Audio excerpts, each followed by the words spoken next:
naudojate CRM savo versle? Tai yra Customer Relationship Management sistema arba lietuviškai klientų valdymo sistema. Žinau, kad daugelis naudoja, tačiau tikrai ne visi, ypač mažesni verslai to neturi. Ką tai suteikia? Didžiausia problema, kurią sprendžia toks įrankis, tai yra chaosą. Visos užklausos, kurias gaunate iš kliento, sukrenta į vieną vietą. Tiek iš svetainės, tiek iš socialinių medijų ar kitur, net ir tie patys skambučiai gali atsivaizduoti sistemoje. Norint tinkamai dirbti su pardavimų procesu ir žinoti, kad padarėte viską, tokia sistema būtina. Ši sistema ne tik sugaudo visas jūsų užklausas, bet kartu sudėlioja viską etapais, procesais. Pavyzdžiui, nauji klientai, kuriems išsiųstas pasiūlymas, klientai, kurie galvoja, kurie tapo klientais, kurie atkrito.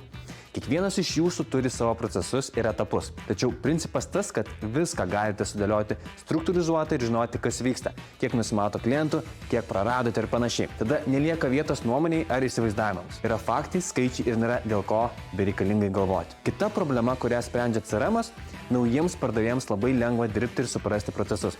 Tad kai ateis nauji pardavėjai, labai lengvai galės viską išmokti. Būtina paminėti, kad visi procesai būna automatizuoti. Dingsta daugybė rankinio darbo, todėl komandos efektyvumas didėja, bei galima susitelkti išties svarbius dalykus. Kas dar?